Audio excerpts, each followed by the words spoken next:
Hello, everyone, and welcome. First of all, I'd like to thank everyone for joining us today. I think, as many of you know, today was actually intended to be our 8th annual CIO Summit, hosted in New York City in person, which usually draws about 400 or 500 people. But today we have a few hundred of you actually registered remotely and online. So I'm certainly pleased to actually host our first virtual CIO Summit. Obviously, the safety of everyone involved is the most important aspect of this. And so we will actually be having our in-person summit in July. Actually, the date will be on July 23rd in New York City. Hopefully that will give everyone plenty of time to get a nice designer mask to match their suit and tie and their skirt and blazer so that we can have a safe and in-person time then. Normally, this is a point where I would tell everyone to silence their cell phones, move to the center rows, make space in the audience for everybody standing in the back, raise your hand if there's an empty seat next to you. I don't think we have to do that today, but you may want to keep your cell phone on just in case Governor Cuomo has an important message to make. I think, one of the things that is important for me, and as I look at this from a glass half full perspective, oftentimes there are a lot of folks who are not able to join these types of things because we do host them in New York City. And today we have folks joining from all around the world, many major companies represented, many organizations, many thought leaders in the room. Really excited to at least be able to extend the reach of what we're doing. And I think we'll see a lot more of that virtual event kind of concept as we continue to drive. That said, I do think that there's also a bit of a challenge that this presents. Ultimately, I think probably about a year ago, there's certainly, if I go back to even talking on last year's CIO Summit, I made a comment and our theme and our overarching kind of conversation around digital evolution. Ultimately, I think digital transformation and the concept behind it is a misnomer. At best, it says that, hey, we transform and we're done. And in reality, we all have to constantly evolve to new and difficult situations, to things that are happening. I think even the idea that this kind of idea of adaptation and mutation is now part of everyone's lexicon. Reality is evolution, and what that means for us from a DAPT perspective has changed drastically too in the past year and even in the past few months. So our theme is still this concept of digital evolution. Our theme is still really focusing on what do we do to adapt to these dire circumstances and consequences. And I think that will actually be the dictation point that will keep us alive for centuries to come. Not only as a species, but also as businesses, as organisms, and as organizations continue to adapt and drive into the future. So the themes for today, we actually have 3 sessions. These 3 sessions will be divided up and we'll have a few panels. I'd like to thank especially all of our sponsors, all of our partners, everybody who could make today possible. Zoom, CompuNL Digital, many others who are joining us for various different sessions. But we're going to have these 3 sessions focused in kind of 3 different areas. The first one's going to be around mobility and building an on-demand enterprise and what that means for the organizations. That'll be our first session of the day. The second one will be focused on security and what we have to do in terms of becoming a protected enterprise and explicitly driving that from an organizational adaptation as we continue to evolve. And then the third one will be focused on intelligence, becoming a data-driven organization. How do we drive that kind of next evolution and really kind of adapt to the new market demands and the new market shifts around us. So with all of that, I'd like to thank everyone here for joining as well and for being a participant in this new virtual event status. I think now also recognizing all of our healthcare workers, our first responders, everyone who's an essential employee, I think it's incredibly important for us to take a moment and really reflect upon what's happening. And we'll certainly try to weave as many of these themes in throughout the day as we can. But now I'd like to jump to our first session. So the first session we'll have today is Accelerating the On-Demand Revolution. I'd like to welcome our esteemed speakers to the stage. We're joined by Ken Corriveau, who is the CIO for Omnicom Media Group, joined by Scott Strickland, who's the CIO for Wyndham Hotels and Resorts, and Harry Mosely, who's the Global CIO for Zoom Video Communications as well. So I would say give them a virtual round of applause. There's actually a little applause button somewhere up there you can actually hit, but I think just allowing them on stage and we can kind of keep the applause in apartment would be great. So first of all, gentlemen, thank you very much for joining. I think maybe to get the ball rolling in terms of conversation, for years, companies have become more and more on demand. I think of on demand as that, work from anywhere, anytime concept, the ability to scale up, scale down, adapt, and kind of become an organization that is really positioned well to deal with exactly what we've gone through, frankly, in the past, I'll call it 60, 90 days. I think for me, at least up until this point, I've noticed there have been challenges to actually getting those types of projects in place. I think up until probably 90 days ago, some organizations had a predisposition against work from home. I think oftentimes when I look at, even the kind of projects that get slated and where people are actually spending time and energy, often these types of projects get kind of put last on the back burner. So what I'd first start with is maybe as you go around the room and for each of you, what has been your experience so far in helping the organization move to on-demand as you've kind of gone through it? Actually, first, if you could introduce yourself and tell us a little bit about yourself. But once we do that, I think it would be helpful to talk a little bit about, with the recent developments, what are the lessons and insights that you've seen, and really, what's been your experience in moving your organization to be more on demand, and even in the past 90 days compared to kind of previous before that. So I think we'll go in order of what it shows on my screen, which Ken, Harry, and then Scott. So Ken, please, you're up. Sure. Thanks, Anthony, and thanks everybody for joining. It's great to virtually continue to have these sessions. I'm Ken Corriveau, the global CIO for Omnicom Media Group, and we are a media marketing advertising organization that is globally placed. So for us, when this happened back in March, we went from, couple hundred people working remote on a global basis continually to about 20,000 people all of a sudden in a remote environment. And that just kind of was a switch that was flipped overnight for us with many organizations in the same boat. And you really tested everything. I think there was probably a lot of sleepless nights in the beginning. And we're, now I'm really pleased to say that after a couple weeks of working through it, things stabilized, and we're at the spot where we're now working on other projects. We have been for a while, which is pretty exciting. I think the piece, if I look back in the first couple of weeks, it was really around the resiliency of the staff. It was something that we were fortunate that we had been doing things all along for probably the past 10 years, more recently in the last 5 years. But some of these steps that allowed us to be able to do this successfully and rapidly, from taking, laptop policy on a global basis to, more things move into cloud solutions, software as a service, expanding the Citrix or VPN farms. So those types of things that we had done over time really allowed us to be in a position to be successful where we were. And I think the vendor support was just phenomenal. When we turned to any one of our partners, they really would step up and help out. So I think this was, a great show of a global community of, suppliers and vendors and partners to make everybody as successful and Zoom as well, to help all the organizations get there. And then the last piece I'll say, without taking too much time, is really the self-sufficiency and the quick adaptation of these technologies by the staff.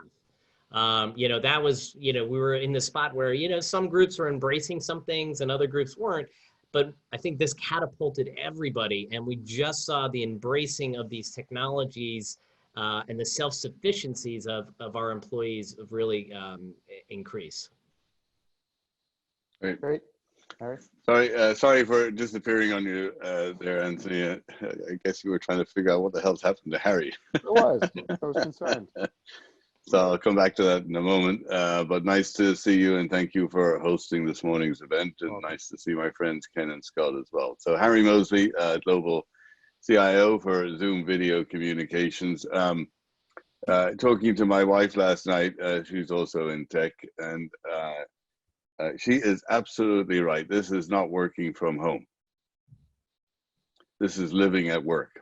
Yeah, that's It roughly is accurate. living at work, unfortunately, and she said that because we were trying to figure out, we'd like to take a day off, but we're home all the time. So it's like, what is taking a day? It's like, it just feels weird to say, I want to take a day off and be at home. It's like, I am home, but we're living it. We're working. It's like, we're living at work. So it's kind of, my brain is having trouble processing this. Days, right? The idea of the fact that it's probably right now somewhere around, I think, March 65th in my eyes. We're just not past the whole delineation between each day. I know this is week 10 for me living at work, and it's 70 nights of cooking dinner at home, which I enjoy, but the wine consumption seems to be rapidly increasing every day. That's true. So I just ordered 2 cases this morning.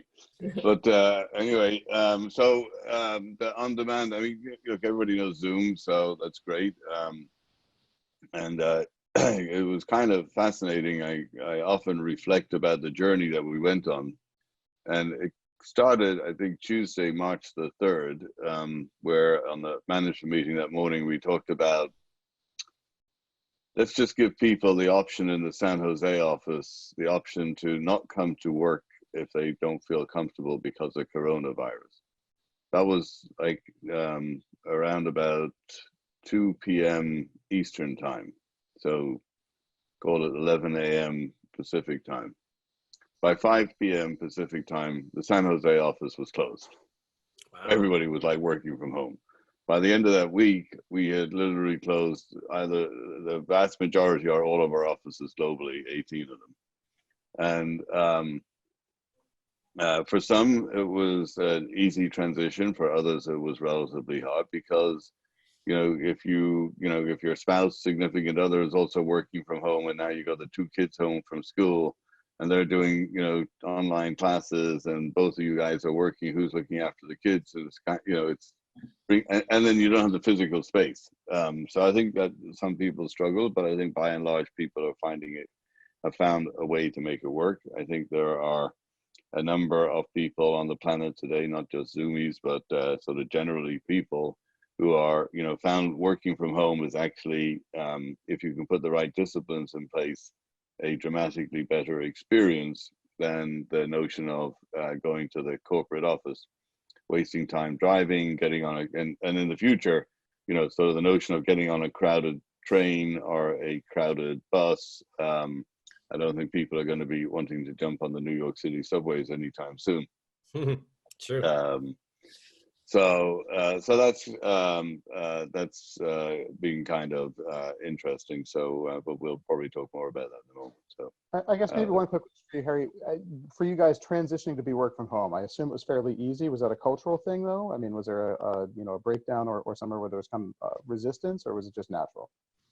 No, it was pretty natural. I think that there's you got to look, at the end of the day, I think globally, everybody would rather not have this global pandemic, right? So that's a fact, okay? But, you kind of like look at all these sort of silver linings that happened, right? So, within Zoom, one of the silver linings, as an example, is because now everybody's working from home, there's a bunch of people who are working from home who literally have no work because their work was supporting the people in the office. But if there's no office and no one's in the office, what are they going to do? Oh, well, so, can you go to the office, on Fridays at 3:00 and pick up the mail? Wear your hazmat suit. Sure. Well, that's an hour. What am I supposed to do with the other sort of 39, 49 hours that I work every week?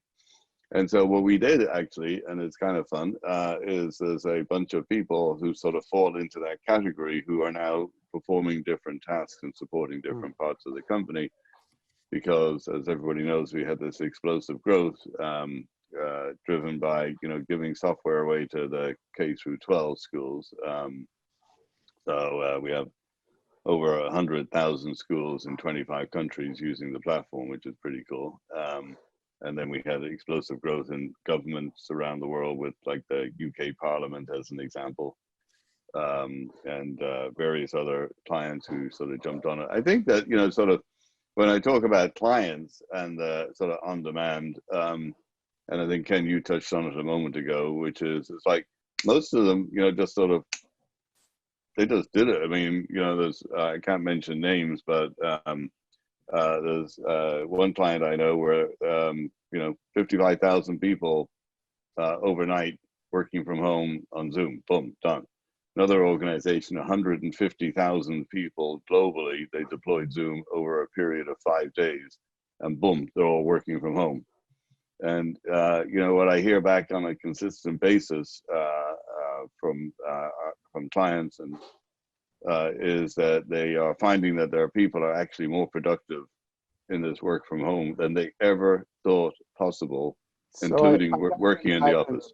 I gotta imagine for Scott, that sounds like a pipe dream. I mean, Scott's got a hotel group. How do you get those people from a work from home perspective? And actually, I guess, maybe even to posit the question to you, Scott, what was your transition like, and how did it kind of affect the organization? Great, thank you, Anthony, and good to see both Harry and Kenneth. I'd agree with Harry's wife a little bit. This isn't working from home, this is working under lockdown. And that's the way we're kind of looking at it.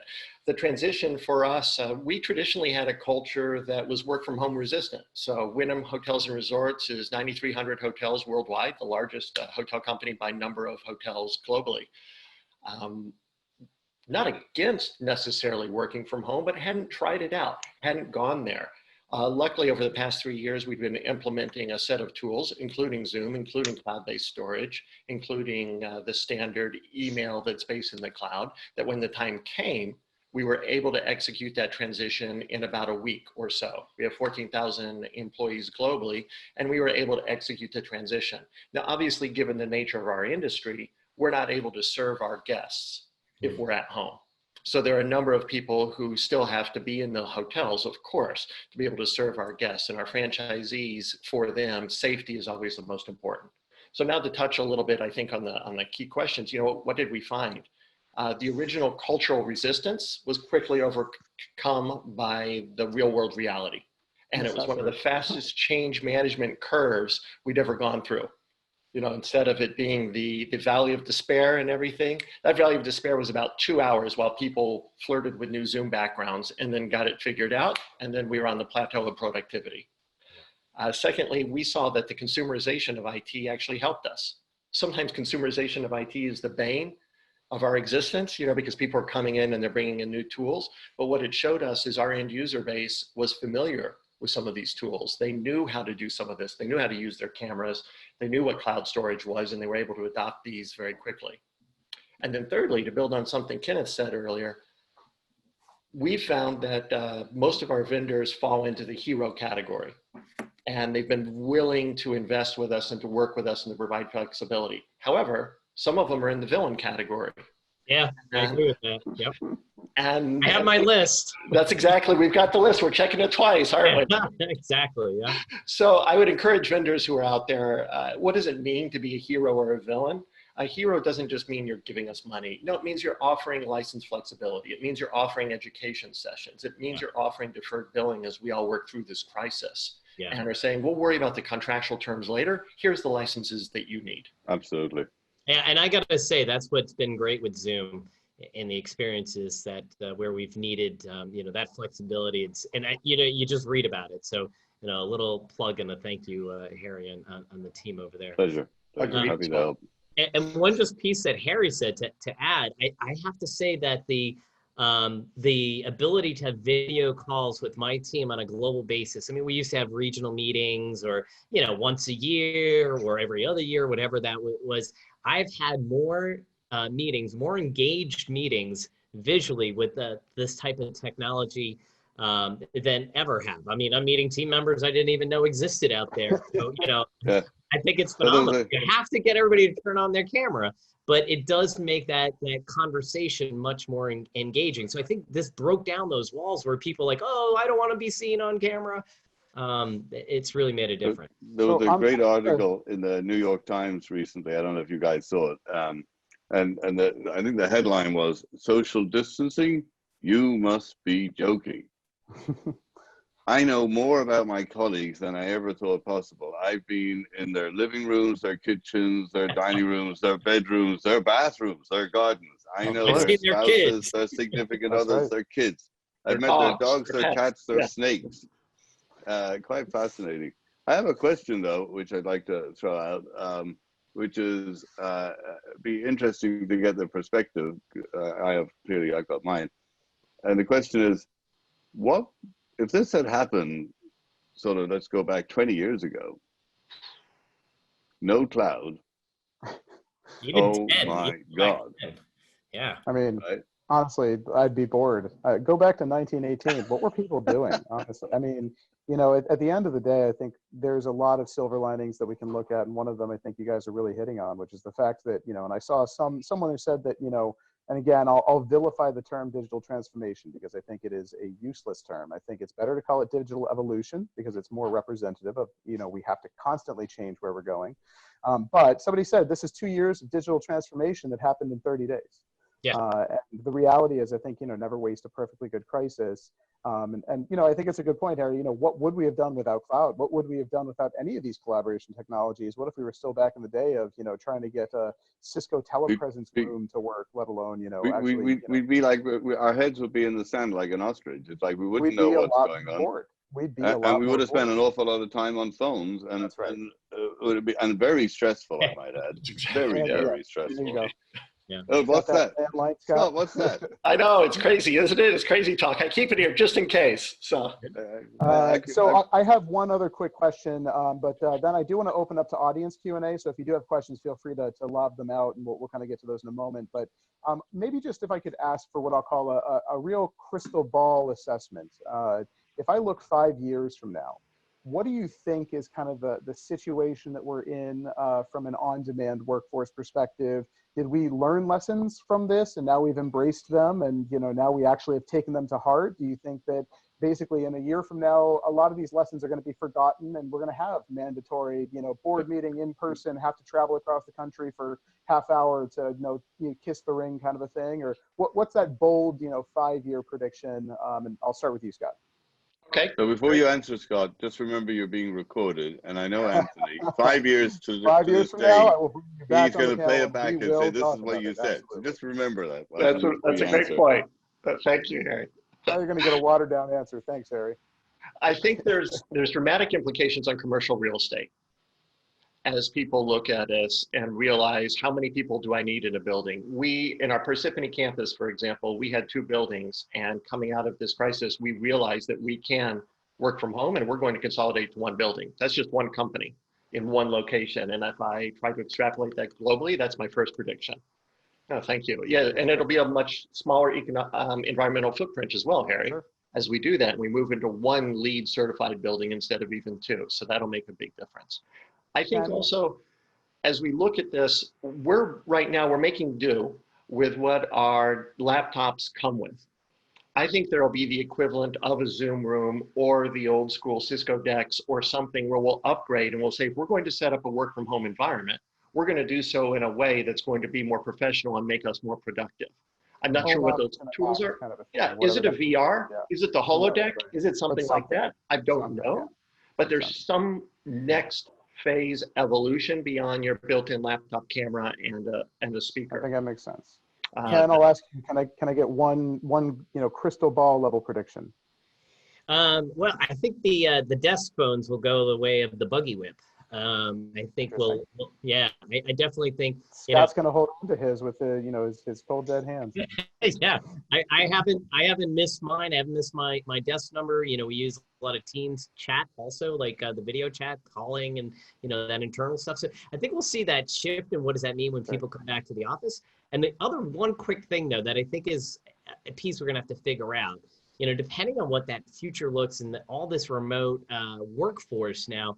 The younger workforce coming, or the younger people coming into the workforce, how are they going to learn, right? So, that is going to really shift, right? Because a lot of it has been by being around, by being in the office, you learn certain, behaviors. You learn how to work with a group. You learn how to do that, whatever it may be. And now coming out of this, you're going to be really much more, there will be a much more flexible work environment, whether it's in the office, it's at Starbucks, it's at home, or it's, at client sites or things like that. So I think that's going to be an interesting piece that we're going to have to cross that bridge. Sure. Harry, one bold prediction other than Zoom stock price? Well, before I get to the prediction, can I quote some statistics? Sure. So February 20th, Gartner statistics were as follows. February 20th, this calendar year. 70% of work is one day a week is done remotely. 53% of work is done 3 days a week remotely. 3.4 million workers are full-time remote.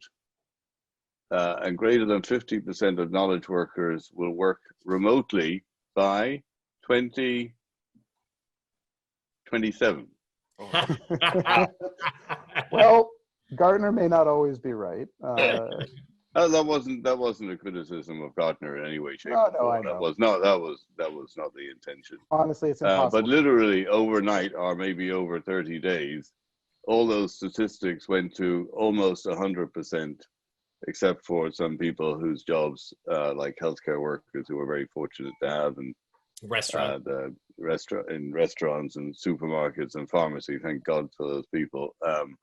But by and large, it was pretty high up there in terms of the number of people who went to work from home. So my prediction is that this has been an event akin to what we experienced with 9/11, except it's on a global scale and work has changed forever. My expectation is that we will see the collapse of the collaboration environment in the physical office. So the consolidation of people that we've seen in the past so that we create these collaborative spaces, gone forever. I think that we will have less in-person events, probably something, Anthony, you didn't want me to say, but I suspect that there'll be less in-person events. I was talking yesterday to the CIO for one of the nation's largest airport sets, and they're trying to figure out what to do with the TSA line. Right. Think about that one for a second. Great point. Yeah. Because it's not just the 6 feet in front and behind, it's the 6 feet on either side. It's a 6-foot diameter. So those are two, and I think that the work from home model is going to be dramatic in the future, and for those that can accommodate it physically. And I think that many employers are pivoting to say, yep, and many employers are giving stipends to their employees now to facilitate the work from home environment. Mm-hmm. Yep. So I think let's go to a couple of particular questions from the audience. And I think maybe the first one, just curious, overall, have you seen kind of or who's taking a leadership role within the organization? Is there like a head of digital workplace services? Is this kind of falling on the infrastructure team? How are you handling, I'll call it, the internal switch to work from home? And will you now have somebody who is dedicated to really kind of catering to that particular organization? Ken, what are you saying? It hasn't been any one person at our organization. We actually have had a committee, includes the CIO, and it has the COO, it has the HR director, a couple other key personnel that we've been having a series of meetings and going from that perspective. So there's no one person, but that does open up a very interesting concept into the future. Is there a role that is, head of remote workers or something like that? Yeah, very interesting. Right.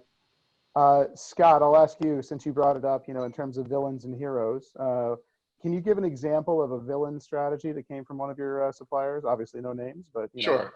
Holding us hostage to a contract, requiring POs in order to increase license count, as we reduced workforce, unfortunately, not then reflecting that in reduced charges. And it's supposed to be cloud. It's supposed to be like this. And suddenly it wasn't. Yeah. How's that make sense? You only get the upside, not the downside. And then not sharing, where are you going? What does your next release look like? And should we be leveraging it? Yep. Harry, question for you. So from a virtual classroom perspective in some of the schools, obviously there's been a little bit of backlash. There's been some press and I think some, I'll call it hesitancy, whether that's, culture, that's the things that can go wrong. What would you say to get over that fear? What are the things that Zoom is doing to address it? And how much of this is what I'll call, founded versus frankly what it seems to be, which is operator error in some cases, which maybe is about training. I don't know, but what's kind of your response on that? Yeah, sort of. It's the what's the phrase? The unintended consequences, sort of, from good deeds, or something like that. Yeah. By the way, New York City Schools has now approved Zoom. By the way, I don't know if you saw that last night. Yeah, so very excited about that. So the no good deeds go unpunished. That's the phrase I was looking for. Yeah. So the notion was like all these schools are closing down. Education is paramount. We fundamentally believe that giving back to the community is part of our core culture, and so we sort of just decided to give the software away free to K through 12. And but we omitted to think about, well, what is the training that needs to go with it? Do they have the right controls, and so on and so forth? So, Anthony, you're the teacher. You set up your classroom and you invite all your students. The next thing is, along comes Ken, and he thinks, oh, I can change my name. I don't want to be Ken anymore. I want to be Mickey Mouse. That's pretty cool. And along comes Scott, and guess what? Scott has a cute photo of his new puppy, and he can just instantly share that. Well, why shouldn't he share that? Oh, and by the way, Harry thought it'd be a great idea to share his class schedule with his friends on Facebook with the meeting ID, and so now and invites them all to his class. So now Anthony comes into class, he sees the dog, he sees somebody called Mickey Mouse. And he sees all these strangers who, sort of shouldn't be in his classroom. And what do you do? So that's how things started. Yeah. And so where are things now? So where are things now is that we changed it for the EDU, the education domain, that by default, it's a waiting room. By default, Anthony, you have control of the meeting. By default, Ken, you can't rename yourself, but Anthony can grant you control to do that. By default, Scott, you can't share the photo of your puppy, but Anthony, as the teacher, can grant you control to show some content. Anthony, you now have the control right on your fingertips as the host to actually lock the door to the classroom so nobody can come in. If there is somebody in the classroom that shouldn't be in, you can reject them with a single click. If there's somebody bad in the classroom doing things that are inappropriate, you can actually report them to our trust and safety team, and then we'll follow up with the authorities. So, yeah, I think that level of control, I think that's what's obviously been missing, or was, I think, the unintended consequence of saying, hey, here's something free and available and wonderful for everyone to use, kind of a thing. Well, we designed it for, enterprises, great enterprises like Wyndham and like OMG. Control. Sure. Where you have a great IT organization who put the controls in place, the domain controls in place, who train their professionals about good hygiene, so to speak, and good use cases. Don't do this and do, etc. So so we're making a nice trajectory there now. Thank you. And I appreciate that. And I do feel like there's a lot of, the response has been incredibly good, meaning kudos to you and team Harry. I think the right thing to do is to acknowledge that, yes, there is an issue, and to say we're going to fix it and then roll out everything as fast as you can, which is what I'm seeing happen. So unlike, other particular providers who I've seen in the past who say, nope, there's no problem, and then quietly in the back try to scramble to fix it, I think there was a very direct taking it on, and I think that's appreciated. We're just about out of time. I'm going to ask one very last question, which is really just a parting question. What's that one thing you're going to do when this is all over? Ken, you want to go first? Yeah, I'm probably going to go to a sushi restaurant. All right. I like it. Harry, how about you? I'm going to take a vacation. You're going to stay in a Wyndham hotel? We've got one for it. I might have my own hotel. There's nobody else there. That's right. Maybe I should Scott. talk to you, Scott. Yeah. I'm actually go on a plane trip. I haven't traveled for 9 weeks in a row here. That's the most of my entire adult life, and I'm actually shaky a little bit. Yeah, I feel the same way, man. I haven't even been in a car in the past like 60 days now, so it's feeling a little weird. I'm starting to get my land legs. We have one gas car, and I went out to it the other day, and it wouldn't start. The battery was flat. Ironically. How funny. Well, thank you very much, gentlemen. Really appreciate your time today. Thank you for sharing your stories. I want to also acknowledge and thank our sponsors, and thank you everyone for listening in. We will have another panel here in just about, I think, a couple of hours. You can take a break, stretch your legs, go write a few emails, do what you need to do, and we'll be back here at 1:30 Eastern for our second session, which is proactive security in a time of crisis. So thank you. Again. Thank you very much. Nice seeing you guys. Stay Stay well. healthy. Very good seeing you, Scott. Take care. Thanks, guys.